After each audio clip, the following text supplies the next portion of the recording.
અરે મહેમાન આવ્યા એટલે સીધા પૂરી વણવા બેહા દીધા. આજ અમારા ભાઈને અહીંયા જમવાનું હતું અને મારે પૂરી તળવાની હતી ને મેડમને પૂરી વણવાની હતી. તેલ સગડીએ મૂક્યું હતું ને, તેલ આવી ગયું એટલે આપણે પૂરી તળવાનું ચાલુ કરી દીધું ને ભાભીએ રાખ્યું કન્ટિન્યુ વણવાનું. અરે આ શીખણ છે ને એ ભાસભાઈ લાવ્યા હતા, એનો ફોન આવ્યો હતો કે તું છે ને પૂરી બનાવી નાખ, શાક બનાવી નાખ ને હું તાર હાટું શીખણ લેતા આવું. બધાએ ખાધું અને સીધા લહણ લેવા.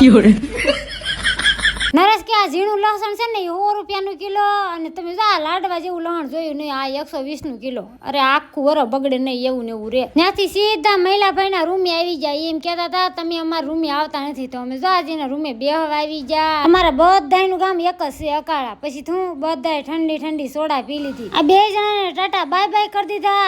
અહીંથી સીધું અશ્વિનભાઈના રૂમે જવાનું હતું, ન્યાય ગયા ને સીધી સા. કાજલબેન પણ મળ્યા સા પીવા. અરે મારે હોય ચા પીવા નથી, હાલો હાલો ઠરી જાય સા પી લો ફટાફટ. અમારા જા સબસ્ક્રાઈબર છે, અમારા ડેલી વિડીયો જોવે છે. સા પીધો ના પીધો તો આવી ગયા મહેમાન. અરે મહેમાન હાટું સા રાખ્યો નથી. આ મહેમાન છે ને તૈયાર થવામાં બહુ વાર લગાડ્યા. પછી જો કાજલબેને ઓનલાઈન મંગળસૂત્ર ઓર્ડર કર્યું તો આ છે ને કાજલબેન બધાને વ્યાન કરાવે. નરેશ કે ખોટું વ્યાન નથી કરવાનું હાલ. પછી તો હું બધાને ટાટા બાય બાય કહી દીધા. વિડીયો ગમે તો લાઈક છે ને સબસ્ક્રાઈબ બાય.